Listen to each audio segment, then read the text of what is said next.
Donald Trump has just declared the US-China trade deal done. But what does this really mean for America and the global economy? Let's dive into the details. First, let's break down what's actually in this deal. It's not your typical trade agreement. It's a mix of trade, technology, and geopolitics.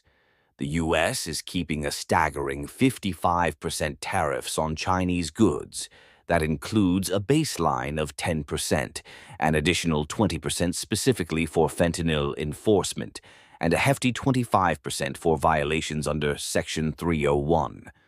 On the flip side, China has agreed to supply the US with rare earth magnets, crucial for electric vehicles, missiles, and satellites. And there's an educational component, too. The US will open more seats for Chinese students in top universities. Trump touts this as an America First strategy. But with tariffs still sky high, it raises questions about the real benefits for American consumers. Now, why is this deal coming out now? It builds on the framework established in May during talks in Geneva and follows secret negotiations in London. With inflation on the rise in the US and tech industries clamoring for access to rare earth materials, Trump needed a win. Critics, however, argue that this is a political maneuver ahead of the upcoming elections, designed to project strength against China. But let's talk about what's missing from this deal.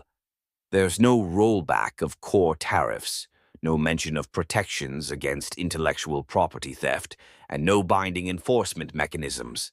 In fact, this deal isn't even signed yet. It's merely a verbal agreement that still awaits Xi Jinping's approval.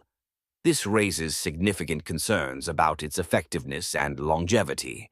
So, what does this mean moving forward?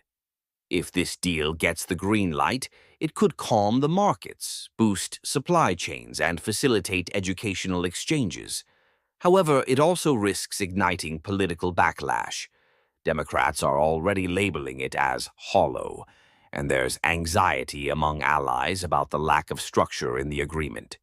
In summary, while this deal could signal a potential thaw in US-China relations, it's fraught with uncertainties and challenges. The implications for the global economy, American consumers, and international alliances are profound. The question remains, is this a genuine step towards economic reset, or just a temporary pause before the next storm?